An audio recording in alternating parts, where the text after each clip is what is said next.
Іван Навуменка, Жюль Верн.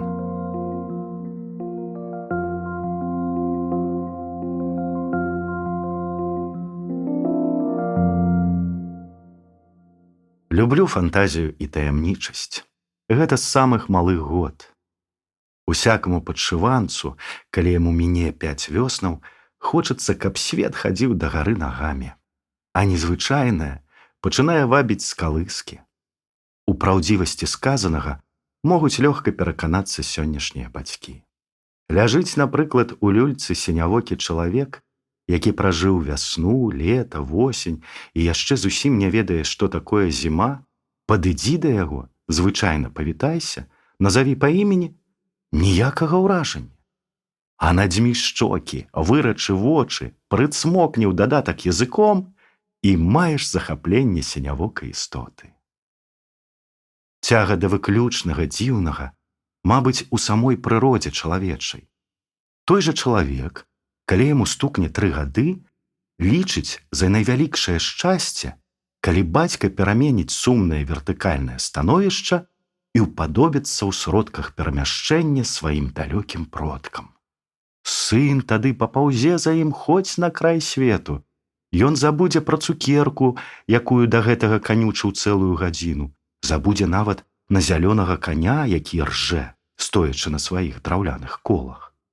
Хіба ж гэта часта здараецца, каб знаёмы, звычайны бацька разам з ім падаўся на ўсіх 4 даследаваць самыя таямнічыя закуткі хаты.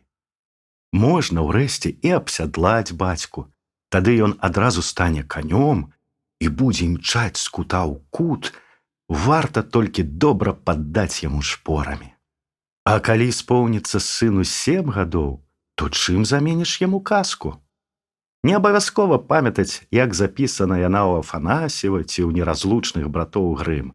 Проста пляці кашэль з ваўкамі, бабай-ягой, праставатым Іванкам, якому шчасце само лезе ў рукі. Галоўнае, каб не хутка быў канец.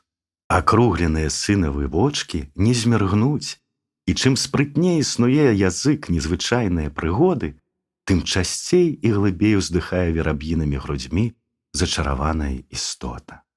Таямнічая вабіць. Нястрымна хочацца зазірнуць за паласу невядомасці, дабрацца да самага кораня рэчаў. Мабыць, па гэтай прычыне у сына доўга не залежваюцца цацкі. Купіш навейшай маркі аўтамабіль, які заводзіцца ключом і можа калясіць па хаце, колькі ты захочаш, а праз дзень ён ужо ляжыць разабраны, і цікавасці да яго ў сына абсалютна ніякай. Цікавасць ужо задаволена. Сын хацеў паглядзець, што ўсярэдзіне. Ён падазраваў прытоенага маленькага чалавечка, які круціць гэтай вінцікі і калёсікі, а там аказалася звычайная пружынка. Гліняны сабачка, які можа свістаць, калі дзьмуць яму ў дзюрачку, што праробленая ззаду, жыве яшчэ менш за аўтамабіль. Сын, насвістаўшыся, пад вечар разбівае яго малатком і ледзь не плача ад крыўды. Ён думаў убачыць нешта дзіўнае, а ўнутры усяго толькі пустата.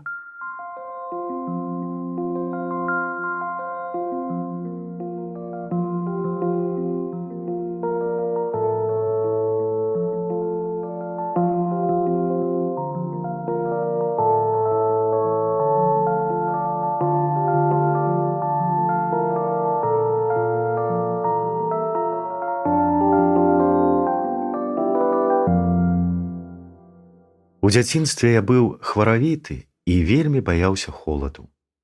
Гэта давала поўную перавагу нада мной майму суседу, чырванашчокаму мацаку Кірылу, які лятаў зімой у расхрыстаным кажушку, а засопшыся, праганяў смагу кавалкам лёду. Ён грыз лёд, як цукар, а мяне прабіралі дрыжыкі. Мне здавалася, што Кірыла захварэе, але ніякая хвароба яго не брала. Ён насіўся па замерзшай рачулцы на сваіх дзеравяшках зранку да вечара і, здаецца, мог бы там і начаваць. Але варочацца пад вечар дамоў Кірылу прымушалі некаторыя прычыны. Па-першае, трэба было пад'есці. Які б смачны не быў сіняваты лёд са срабрыстымі вочкамі застыглых у ім бурбалак, але без падмацавання бульбай Кірылаў жывот ныў і бурчаў, а ногі пачыналі пруцянець. Акрамя таго, Кірыла яшчэ пабойваўся маці. Яна асабліва распякала за чаравікі. Пары чаравік на зіму Кірылу, вядома, не хапала, і таму на гэтым грунце ў хлопца штовечар былі непаразуменні з маткай. Аднойчы маці схавала чаравікі, і тады Кірыла вылецеў на лёд босы. Ён коўзаўся на сваіх чырвоных, як у гусака, лапах, можа, цэлую гадзіну, а ўся вуліца, разявіўшы рот, дзівілася з гэтага яшчэ нябачанага відовішча. Паміж іншым, Кірыла і пасля свайго босага коўзання па лёдзе не захварэў. На навуку Кірыла налягаў не вельмі, і ўрокі вучыў збольшага. Таму ў яго заўсёды было многа вольнага часу, якім ён распараджаўся, як хацеў. Я шчыра зайздросціў Кірылу і асабліва яго здароўю. У вачах жа майго суседа я быў чалавекам непаўнацэнным, і ён без лішняй далікатнасці заўсёды мне аб гэтым напамінаў. Яго словы і насмешкі, вядома, крыўдзілі, але супраць сілы не пойдзеш. «Такіх, як ты, мне трэба 5 на 1, – выхваляўся сусед. «Я магу цябе адной рукой в обземлю ляснуць». Ён не хлусіў, чырванашчокі мацак Кірыла. Іншы раз, калі мы каталіся на рэчцы, Кірыла выклікаў мяне на спаборніцтва. Ён даваў мне магчымасць адбегчыся ад яго метраў на 500, а потым нязменна даганяў. Кірыла імчаўся на сваіх дзеравяшках, як віхор, і, дагнаўшы мяне, рагатаў на ўсё горла. Я ж стараўся ў такія хвіліны куды-небудзь збочыць, каб ніхто не бачыў майго сораму.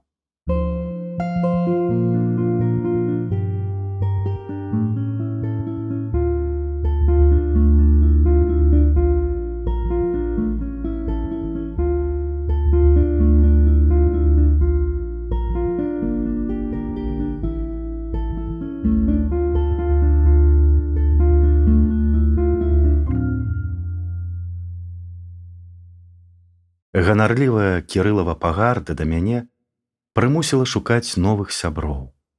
І я знайшоў іх. Кнігі. Першая, якая трапіла ў рукі, называлася «Казкі і праўда аб небе». Казкі пра неба не здзівілі. Іх у збытку расказваў дзед, сівы, сухенькі, вечна чым-небудзь заняты. Ён любіў разважаць пра Бога, які жыве на небе, пра райскія кушчы, куды пасля смерці трапяць людзі святога жыцця, і пра пекла, прыгатаванае для грэшнікаў. Дзедавы казкі амаль нічым не адрозніваліся ад тых, якія я знайшоў у кнізе. «Нараджаецца на свет чалавек, – гаварыў дзед, – у небе запальваецца зорачка. Памірае, яна падае. Зорачка, як свечка. Колькі на небе зорак, столькі на свеце людзей. Хто пад якой планідай нарадзіўся, той так свой век і пражыве. Усё па волі Божай. Без Бога нават ніводзін волас з галавы не выпадзе». «А ты, дзед, сваю зорачку ведаеш?» «Ніхто, акрамя Бога, гэтага не можа ведаць». «То ты, дзед, як будзеш паміраць, скажы мне. Я выскачу на двор і пагляджу, як будзе падаць твая зорка». Смерць жа, унучак, не гаворыць, калі прыйдзе. К таму часу, калі мне ў рукі трапіла кніжка пра неба, дзеда ўжо не было. Памёр ён у лесе восенню, паехаўшы па дровы. Спуджаны конь, вырваўшыся з аглобляў, прыбег у двор без гаспадара. Ноч была цёмная, воблакі зацягнулі ўсё неба, на ім не блішчала ніводнай зоркі. Першае пачуццё, якое прыйшло пасля кніжкі пра неба, жаль да дзеда.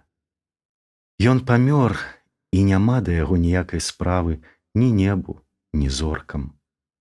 Нікуды не паляціць яго душа. Мёртвыя не лётаюць. І яшчэ было захапленне, перамешанае са страхам. Якое вялікае неба! Хто і калі пералічыць зоркі, рассыпаныя ў сусвеце? Хто, які чалавек ступіць першым на бераг далёкай планеты? Неба, бясконцае неба. Як у гэта паверыць і як з гэтым згадзіцца?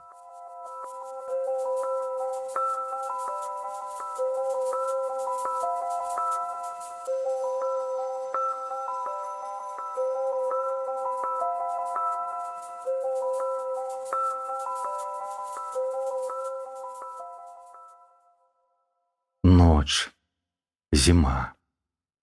У хаце ўсе спяць. Я адваяваў сабе печ. Цяпер ужо не па той прычыне, што вечна мерзну. Проста на печы больш выгадная пазіцыя для маскіроўкі. Лямпа з прыкручаным кнотам стаіць у самай шыйцы, і таму на хату падае толькі вузкая палоска святла. Мерна цікаюць на сцяне ходзікі, але з печы не ўбачыш колькі часу. Гэта і добра, што не ўбачыш. Няхай спыніцца час. Няхай забудуць пра свае абавязкі пеўні. Няхай не цэдзяцца праз замерзшыя шыбіны сіняе зімовае світанне. Я чытаю. Зашмальцаваны томік Жуля Верна, дадатак да старой нівы, мне адпушчан толькі на адну ноч. Заўтра кніжку будзе чытаць другі. Не скончыш за ноч, вінаваты сам. Ахвотнікаў многа, а кніга рэдкая. У бібліятэцы яе не возьмеш. У коміне вые і стогне вецер, і гэта найлепшы акампанемент для чытання. У кнізе таксама шалее акіян. Раз'юшаныя хвалі вось-вось перакінуць звязаны на жывую нітку з паламаных мачтаў плыт, на якім бясстрашныя падарожнікі. Але людзі плывуць. Іх вядзе ў нябачны свет нейкая нястрымная прага да новага, нязведанага, неапісанага. Вось ужо мроецца ў сінім тумане няпэўныя абрысы далёкага берага. Што гэта?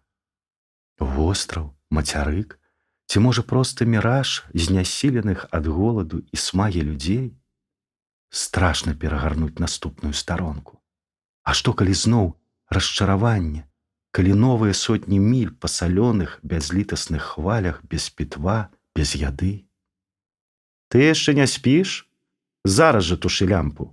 Другія пеўні праспявалі, а ён усё не начытаецца. Высых, счарнеў з-за гэтых кніг. Гэта маці. Яна кніг не чытае. Яна не ведае радасцей, якія яны прыносяць. Яе галоўны клопат, каб мы, дзеці, былі сытыя, адзетыя, здаровыя. Я зараз, мама. Засталося толькі 2 старонкі. Ты спі, я зараз. Цікаюць на сцяне ходзікі, вые ў коміне вецер. На разлезлым валёнку разлёгся стары паласаты, як тыгр, кот, і ледзь чутна пяе рулі сваім заўсёды халодным носам. Час ад часу ён уздрыгвае, дзярэ кіпцямі поўсць валёнка і варушыць вушамі. Кату, мабыць, сняцца мышы. Наогул жа да мышэй ён даўно абыякавы. Ён не дачувае і не дабачвае, і яны, ведаючы гэтыя старычыя слабасці ката, ніколькі яго не баяцца. На жардзіне развешаны перавяслы цыбулі. У скупым святле, якое падае ад лямпы, яны здаюцца гронкамі нейкіх дзівосных заморскіх раслін. За адну ноч можна перажыць некалькі жыццяў, і яны западуць у сэрца водгуллем сваіх радасцей і гора, сваіх узлётаў і падзенняў. Сіняваты зімовы ранак просіцца ў акно, і я развітваюся з героямі Жуля Верна. Я люблю іх, неспакойных бессярэбнікаў, іх дапытлівы розум і добрае сэрца. Яны адкрылі новы востраў, і іх радасці мне хопіць на тое, каб, паспаўшы якую-небудзь гадзіну, ускочыць бадзёрым і вясёлым.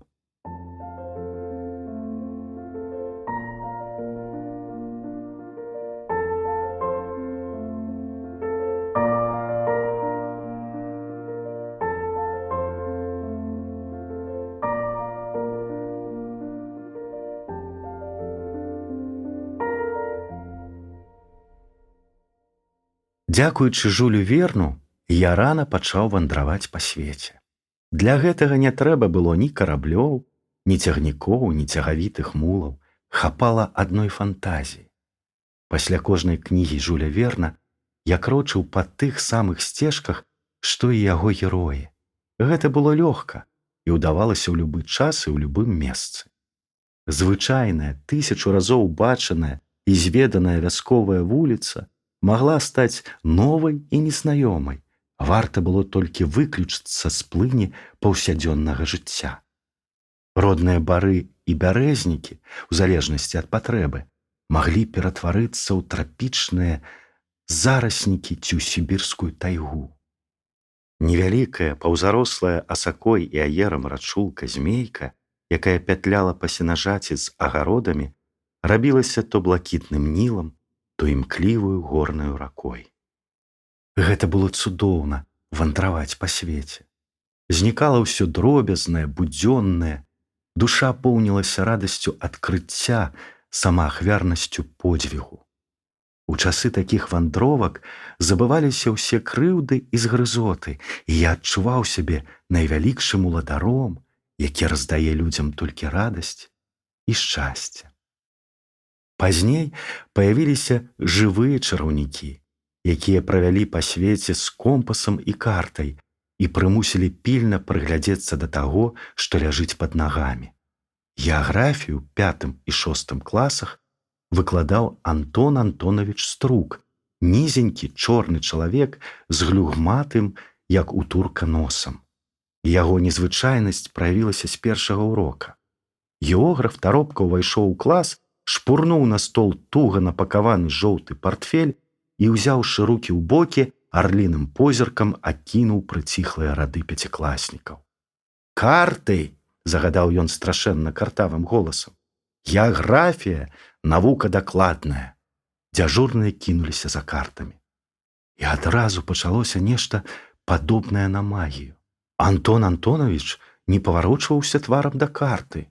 Ён стаяў да яе спіной, але яго ўказка, нібы разумная жывая істота, надзвычай дакладна апускалася на горныя хрыбты, плыла па рэчышчах ад вытокаў да вусця, адзначаючы ўсе звіліны, парогі і перакаты.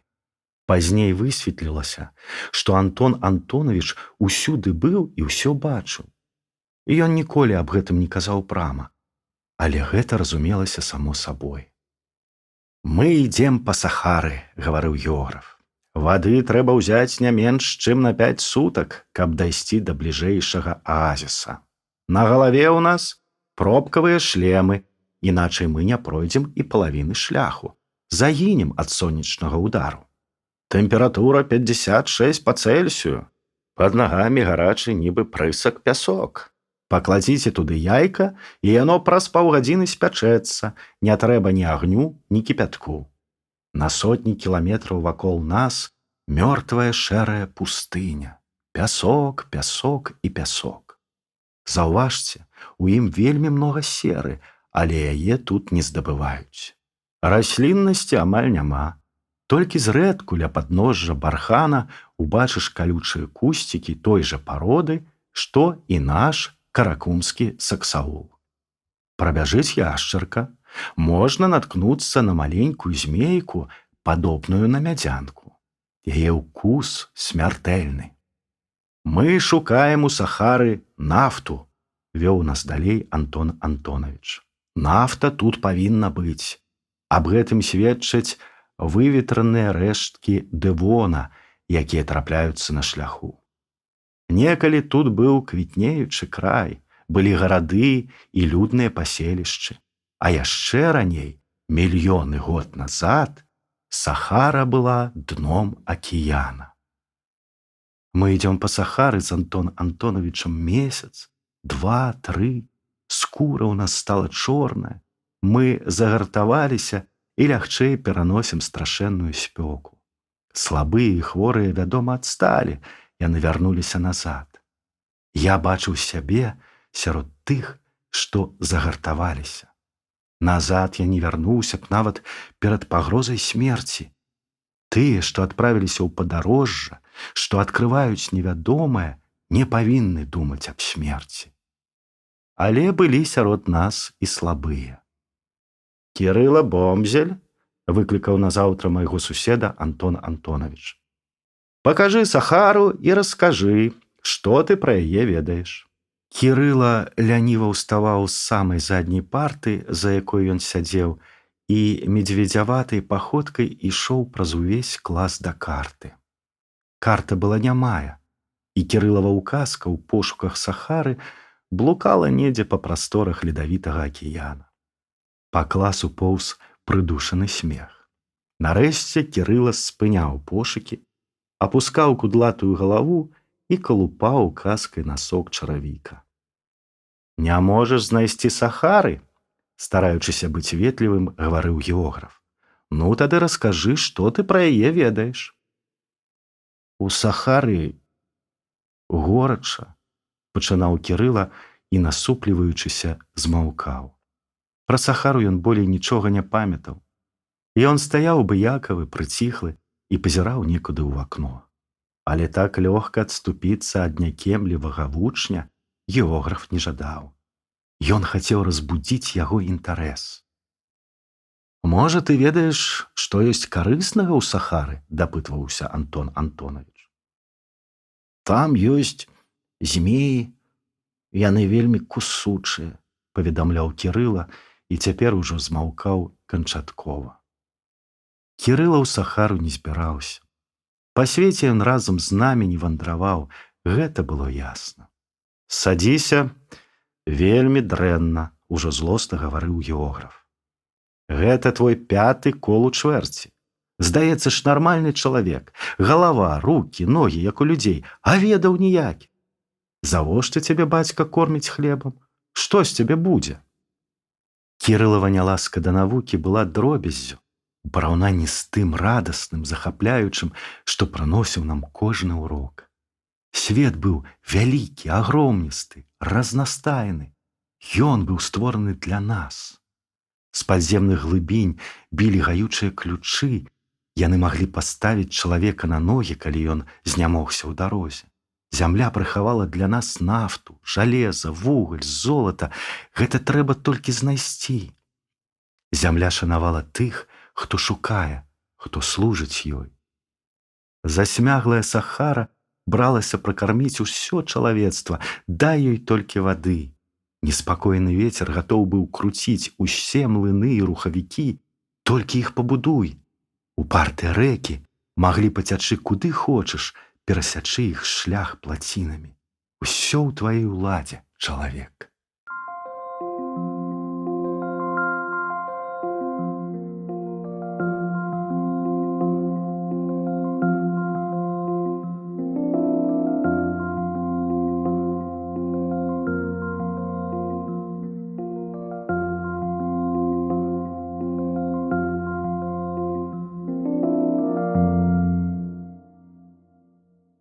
Урокі геаграфіі былі святам. Але тое, хто дае найвялікшую радасць, можа прынесці і самае вялікае гора. Я любіў Антона Антоновича. Для мяне ён быў незвычайным чалавекам.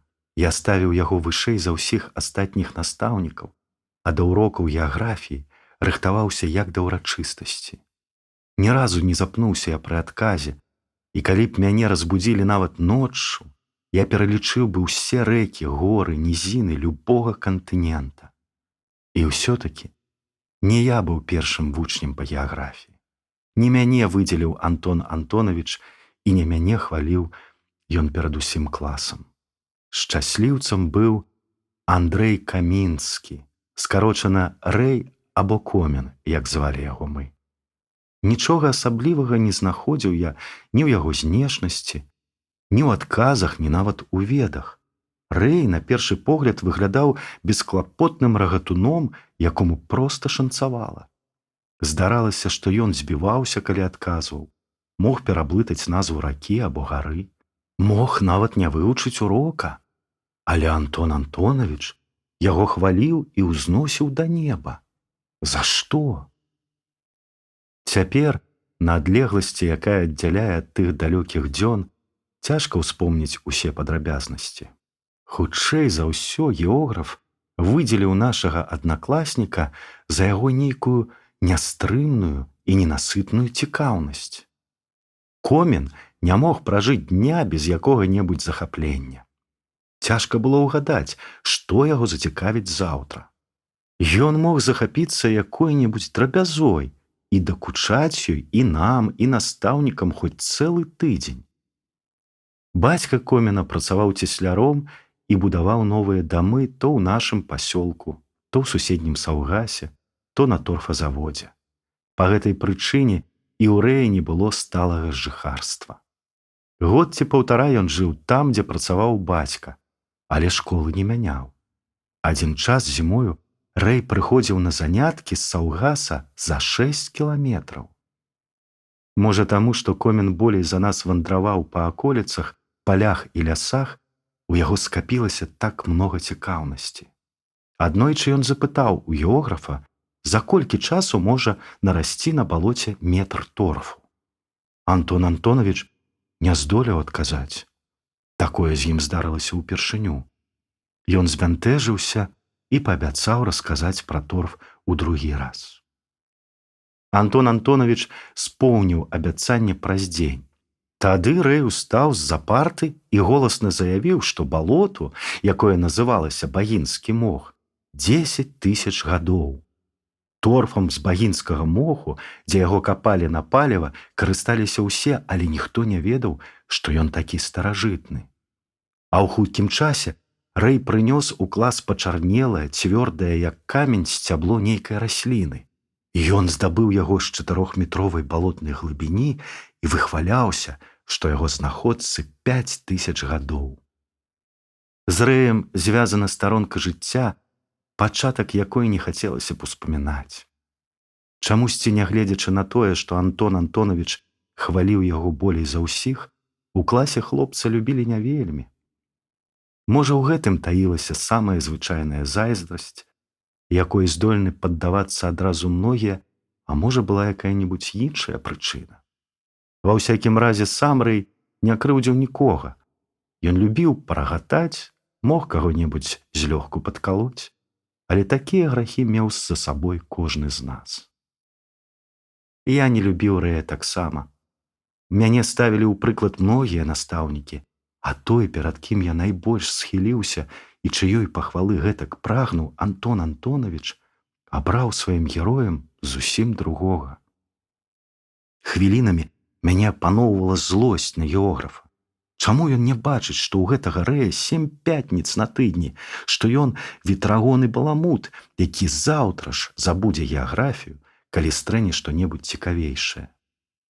Больш, чым каго з настаўнікаў, я любіў Антона Антоновича, і больш, чым хто, прымушаў ён мяне пакутаваць. Рэй не ўваходзіў у нашу спулку, якая абменьвалася рэдкімі кнігамі, і, вядома, не праглынуў столькі томікаў Жуля Верна, колькі мы. Але аднойчы мы дачуліся, што менавіта ён з'яўляецца ўладаром аповесці таго ж Жуля Верна пад назвай «З гарматы на месяц». Мы ведалі, што такая кніга ёсць, але ніхто з нас нават не трымаў яе ў руках. Ад гэтага яшчэ больш распалілася жаданне завалодаць кнігай. Яна ўяўлялася самай цікавай з тых, што мы прачыталі, «З гарматы на месяц». Хіба ж у такой аповесці магла ісці гутарка пра звычайныя рэчы? Рэй рашуча адмовіўся даць кнігу.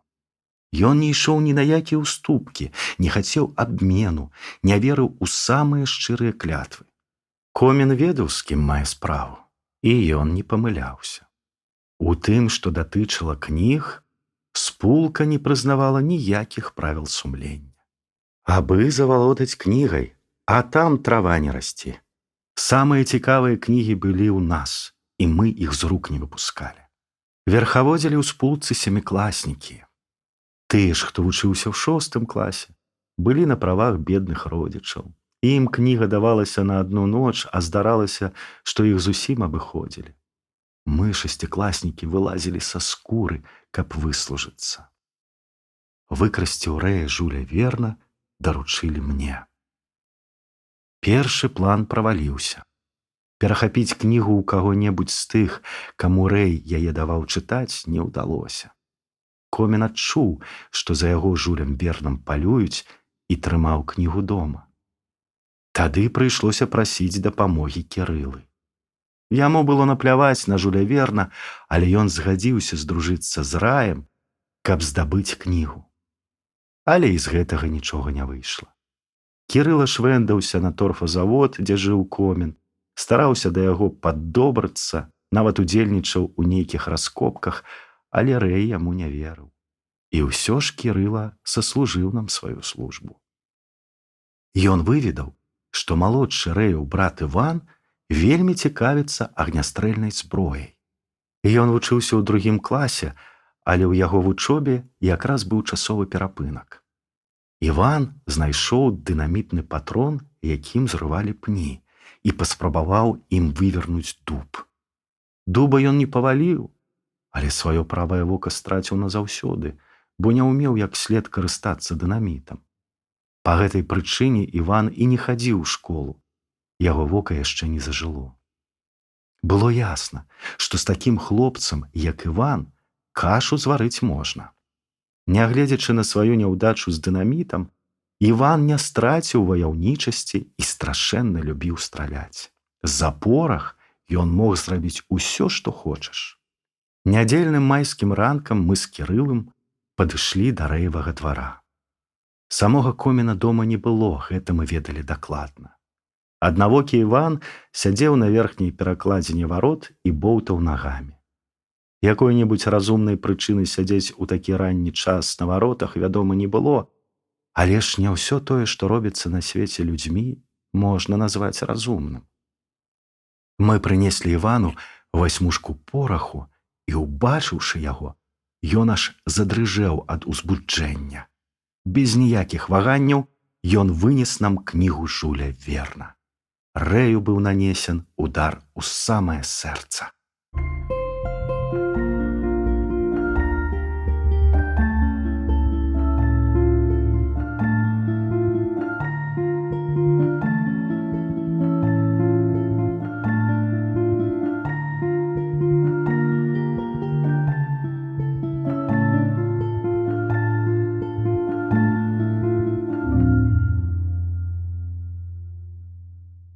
Але менавіта ўкрадзены Жуль Верн зблізіў мяне з Рэем.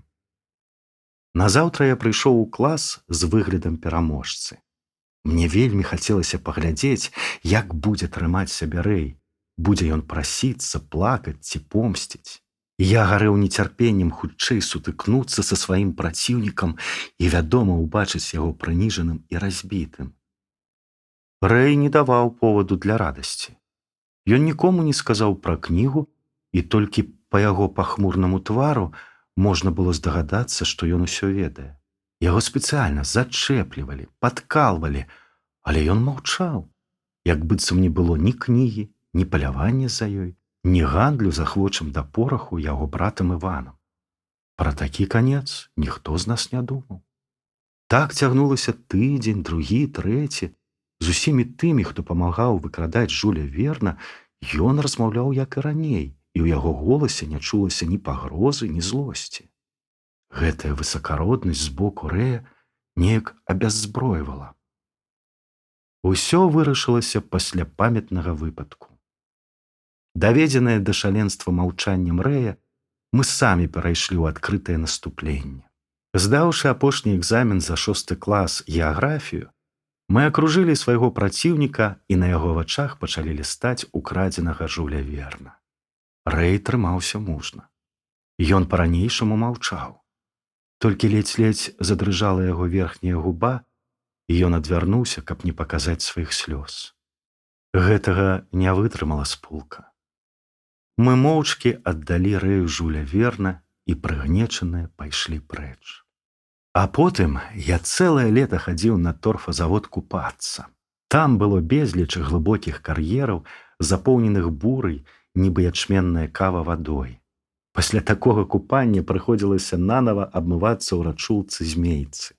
Хадзіў я на торфазавод, вядома, не дзеля купання. Там жыў Рэй. З ім нарэшце мы сышліся. Каб заваяваць давер Рэя, я першыя дні, пакуль яго не сустрэў, насіў пад пахай Жуля Верна. Гэта была ўжо мая кніжка.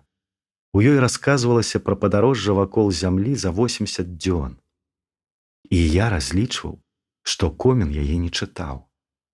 Спаткаўшы Рэя, я першы, без ніякіх умоў, даў яму кнігу. І праляцела тое лета залатым карагодам незабыўных уражанняў. Рэй быў цудоўны хлопец з адкрытай і шчырай душой. Сваімі захапленнямі і радасцямі ён дзяліўся з кожным, хто ішоў да яго без каменя за пазухай. Нацэленыя Жулем Верном вандраваць па ўсім свеце, адкрываць неадкрытае, мы пакуль што ажыццяўлялі адысею па блізкіх ваколіцах. Прырода не пакрыўдзіла родныя мясціны. Па лесе валяліся вялізныя валуны, аброслыя сівым мохам. Ляднік прынёс іх сюды, зрэзаўшы з гор Скандынавіі. Вёрст за 8 ад мястэчка ля невялікага чыгуначнага раз'езда здабывалі вапну, а побач у лагчынцы, атуленай вербалозамі і ракітнікам, біла з зямлі крыніца. Вада яе была незвычайная, з рэзкім і непрыемным пахам. Ад яе выгарала трава навокал. Але па ваду праязджалі з навакольных сёл і бралі яе бочкамі тыя, хто хварэў на раматус і на іншыя невядомыя нам хваробы. На балоце ржавая вада сям-там зацягвалася вясёлкавымі кругамі. Аднекуль сюды прасочвалася нафта. Родная зямля таіла ў сваіх нетрах безліч скарбаў. Але тым памятным летам нас найбольш узрушылі птушкі. Знаёмы даўганогі бусел, сіваграк, ластаўка былі не толькі нашымі, але і афрыканскімі. Баючыся холаду, яны на зіму ляцелі да берагоў Ніла. Рэй выказаў здагадку, што ўсе гэтыя птушкі нашы. Бо калі б было інакш, то навошта б яны прыляталі вясной? У Афрыцы ж цэлы год лета, і птушкам няма ніякай разумнай патрэбы марна траціць сілы на пералёт. Проста іх вабіць родная зямля, дзе некалі таксама круглы год было горача, як у Афрыцы. Думку, якую выказаў 14гадовы Рэй, я ні разу не сустрэў пасля ў кнігах. А яна і сёння здаецца мне справядлівай. Незабыўны ўспамін тых дзён начлег у лесе. Па грыбы ў чужыне знаёмы бор мы адважыліся ісці ўтрох. Рэй, я і Кірыла. Дзень быў пахмурны, дажджлівы. Сонца з самай раніцы схавалася за важкімі шэрымі воблакамі.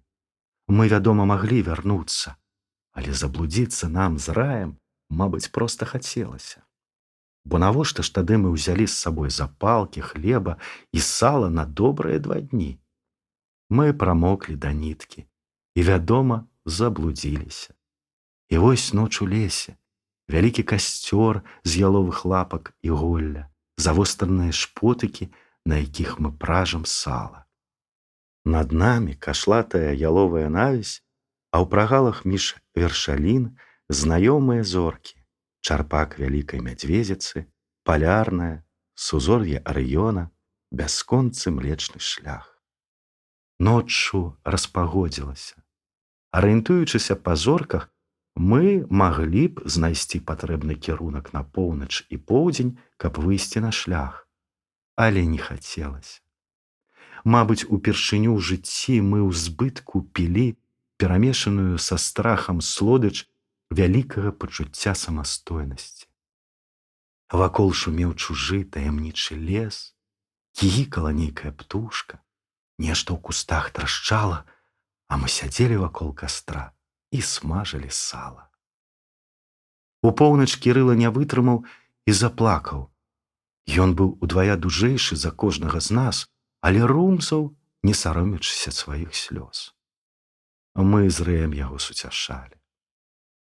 Той год нашага сумеснага навучання ў 7 класе быў апошні. 10годкі ў мястэчку яшчэ не было, і наступным летам усе разляцеліся, хто куды.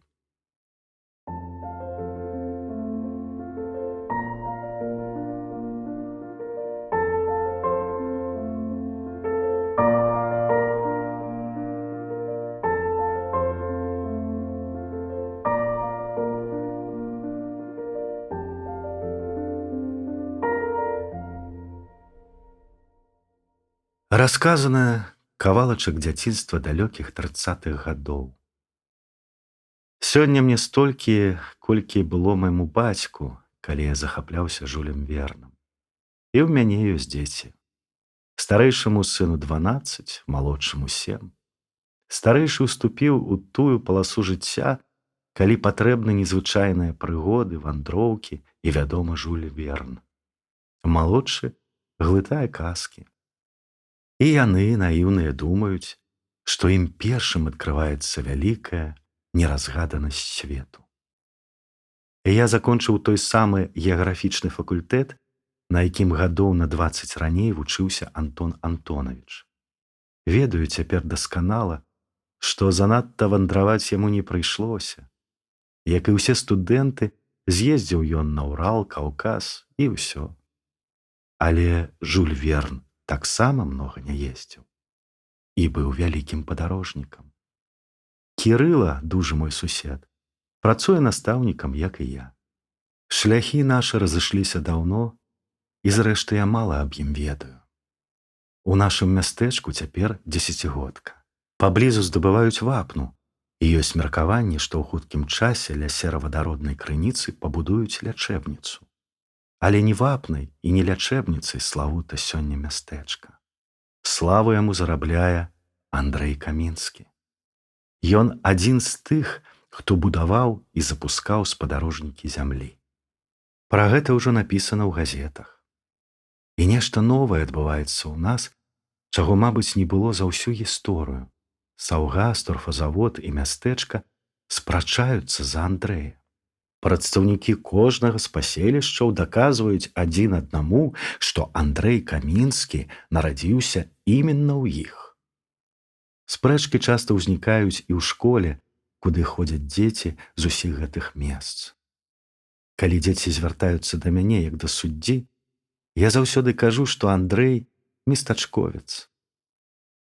У Саўгасе і на торфазаводзе ён жыў часова. У вачах местачкоўцаў ззяе радасць, саўгасаўцы і торфазаводцы маркоцяцца.